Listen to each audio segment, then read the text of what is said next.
Bonjour à tous, donc nous allons faire l'exo 2 du TD6, la poussée d'Archimède. Donc, dans un régime hydrostatique, l'eau doit supporter sa propre masse partout. Nous l'avons vu pendant le cours. Donc, c'est cette pression qui est à l'origine de la poussée d'Archimède. Un volume V d'eau doit toujours être supporté par l'eau autour qui lutte contre son poids mg. Donc, si vous avez un conteneur avec de l'eau, un petit volume d'eau dans le conteneur aura son poids P qui cherche de le faire submerger vers le bas. Et vous avez une pression de l'eau qui contrebalance, une force de pression qui contrebalance le poids et qui est donc fait F, donc F de P, F de P, donc égal à moins P. F de P, la force de pression de l'eau. Et P, donc égal à moins mg ou petit m, donc m est la masse de ce volume d'eau.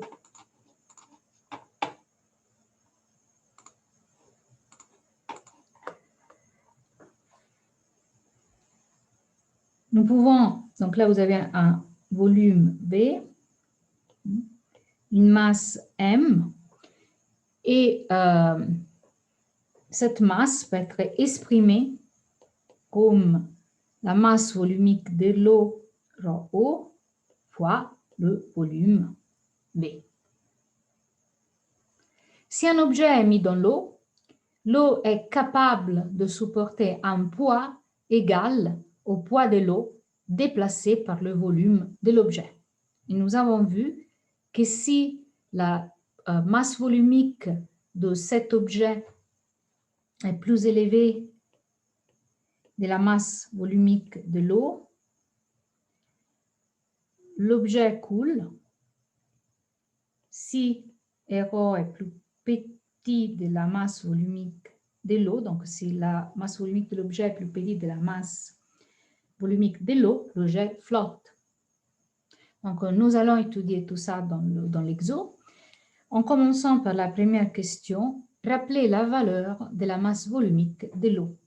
Nous avons déjà vu pendant notre TD que ρ O est égal à 1000 kg sur mètre cube.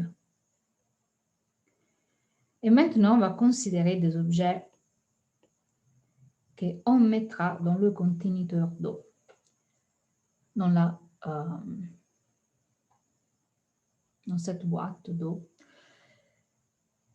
Donc, le bois d'un arbre de type de platane a une masse volumique ρB égale à 640 kg mètre cube. Donc, nous considérons maintenant un bloc de ce bois. Donc, je vais le faire dans une autre page, en rappelant ici les valeurs de la masse volumique de l'eau et du bois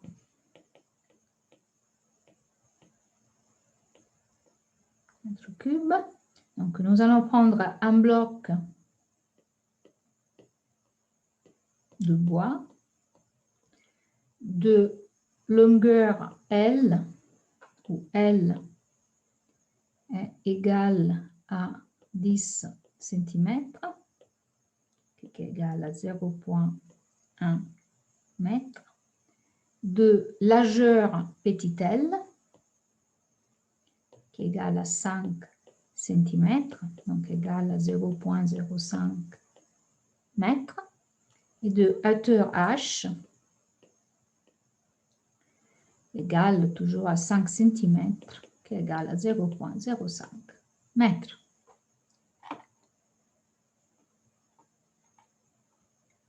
Si nous mettons cet objet dans l'eau, là nous avons notre conteneur d'eau, nous allons mettre cet objet dans l'eau. Est-ce que ce bloc, question 1, flotte sur l'eau? Donc, rho B est plus petit de rho O.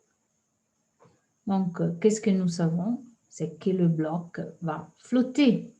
Donc, le bloc flotte. Question B. Quelle est la masse totale du bloc de bois? Donc, la masse est égale à la masse volumique fois le volume du bloc. Donc, ça va être rho B fois le volume du bloc, c'est quoi? C'est L fois H, fois grand L fois petit l fois H. Donc, j'aurai que MB est égal à 640 kg mètre cube. Attention à prendre les valeurs de grand L, petit l et H en mètres, parce que nous avons kg sur mètre cube pour la masse volumique rho B. Et donc, j'aurai 0,1 fois 0,05 fois 0,05 mètres cube. Et donc, la masse de B, si vous faites le calcul, vous obtenez 0,16 kg.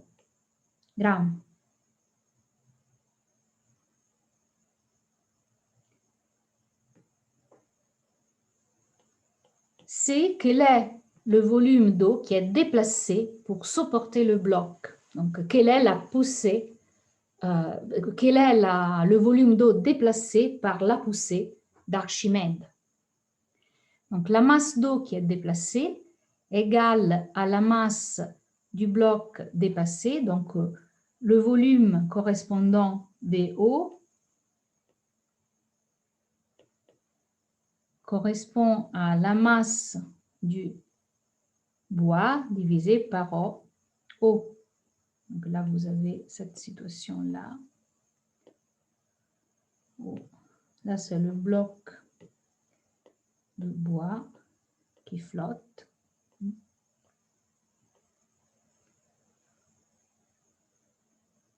Donc,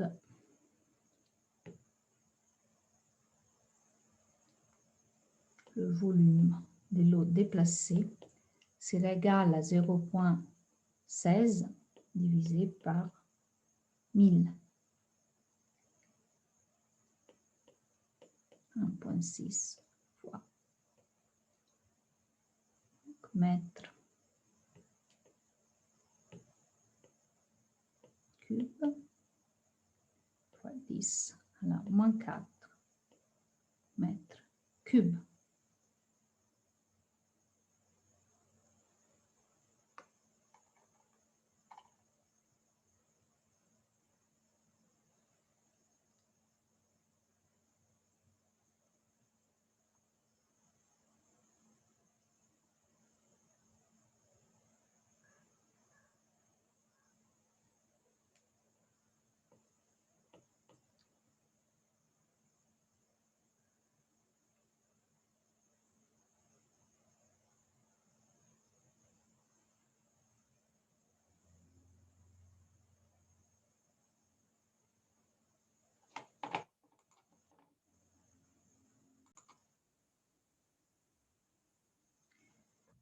Donc, la question D, trouver la profondeur D de la partie du bois submergée dans l'eau quand il flotte.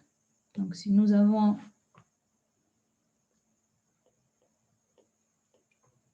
le bloc qui est à moitié dans l'eau, pas à moitié, qui est en partie dans l'eau et en partie hors de l'eau, nous pouvons retrouver cette quantité D. Je vais le faire un peu plus grand. Retrouver, donc là, il y a le bloc qui flotte sur l'eau. Donc, je vais retrouver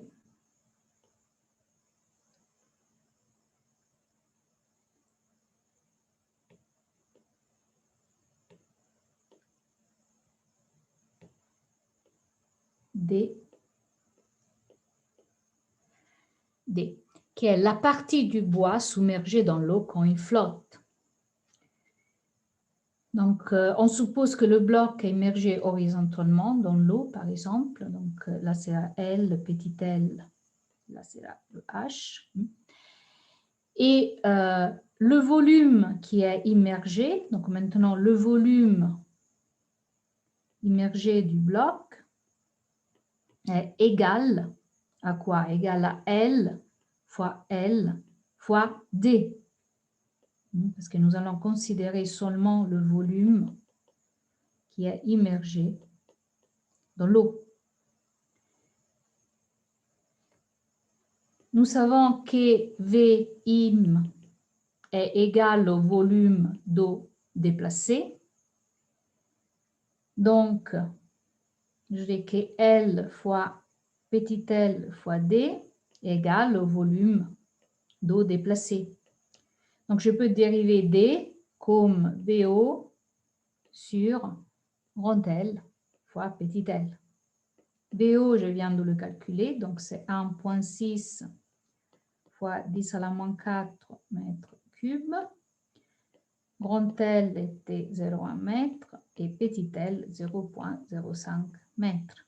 Donc, j'ai que D est égal à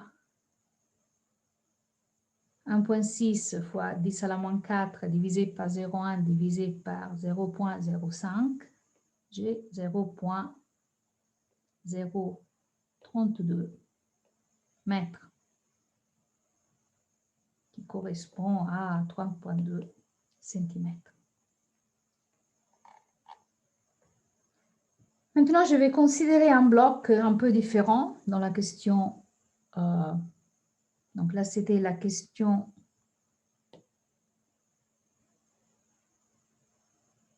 D. Donc maintenant, je vais à la question 3. Et je considère un bloc qui maintenant, c'est un bloc d'acier. Donc, on va considérer un bloc d'acier de la même dimension que le bloc de bois. Donc, toujours grand L, L et H. Et dans ce cas-là, le rho de l'acier est égal à 8000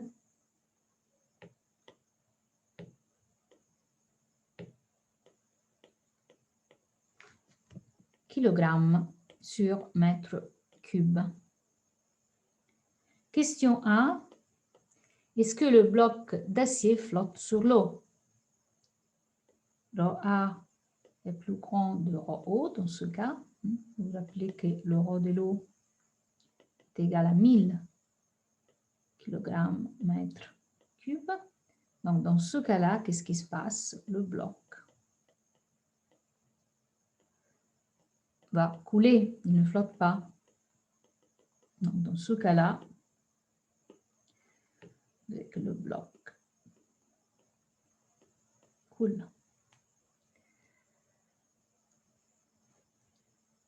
Maintenant, on va faire un cas un peu différent.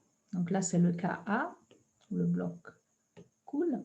Maintenant, le cas B, nous allons vider l'intérieur du bloc en enlevant donc une masse enlevée, 1,8 kg, tout en gardant la même forme du bloc. Donc, il va encore être un rectangle qui va être ouvert sur le côté supérieur et dont on a enlevé 1,8 kg de masse. Donc, est-ce que ce bloc vidé flotte sur l'eau? Donc, le volume du bloc est toujours le même. Donc, le volume du bloc d'acier est égal à le même volume du bloc du bois. Donc, on avait vu, c'était 2,5 fois 10 à la moins 4 mètres cubes.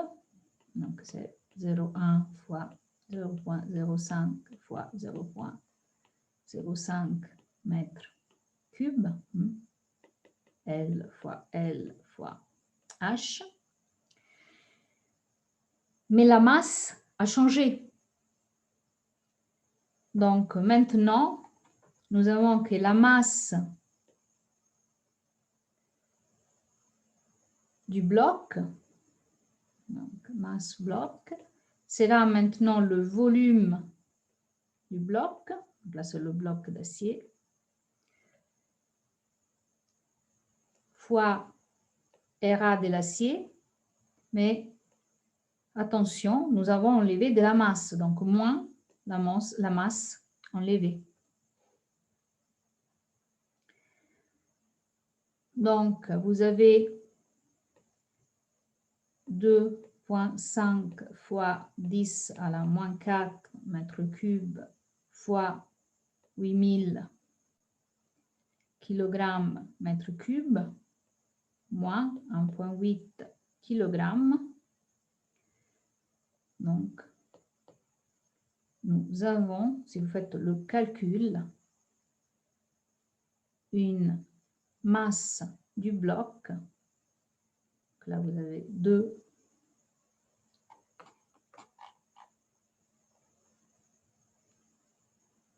moins 1,8 kg qui est égal à 0,2 kg.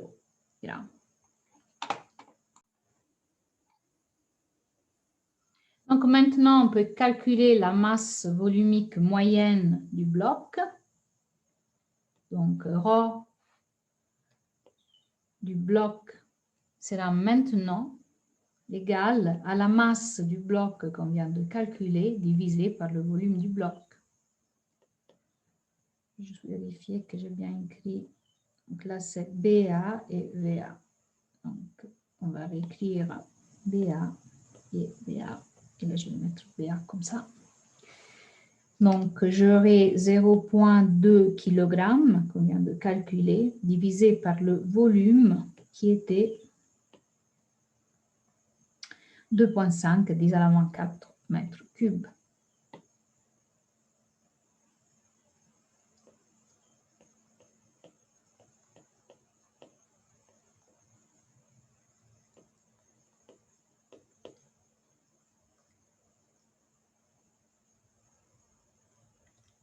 Si vous faites ce calcul, vous obtenez 800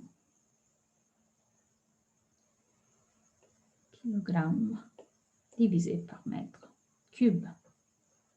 Donc, si je compare maintenant ρBA à la ρ de l'eau, nous avons que ρBA, dans ce cas, est plus petite de ρ de l'eau. Donc, ce bloc vidé flotte sur l'eau.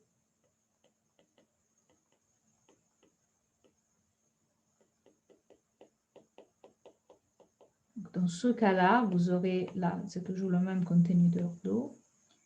Ce bloc qui est vidé, maintenant, flotte.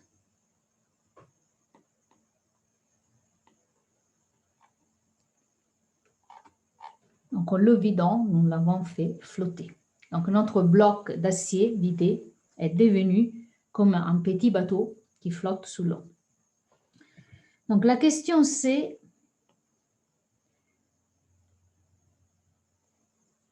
nous dit donc que notre bloc d'acier vidé est un petit bateau. Quelle est la masse maximale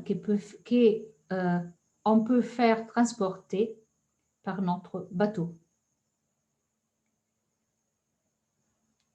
Donc, pour garder le bloc qui flotte sur l'eau, il faut que la ρ totale du bloc soit toujours moins de la ρ de l'eau.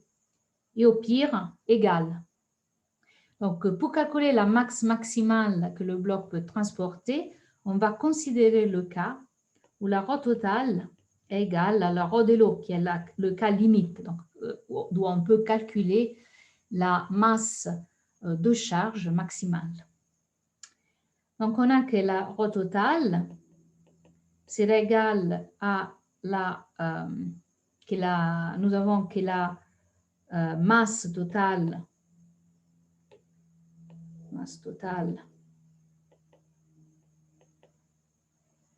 du bloc, ça sera égal à la masse du bloc plus la masse de la charge, que donc la rho totale ça est égal à la masse du bloc plus la masse de la charge divisé par le volume du bloc.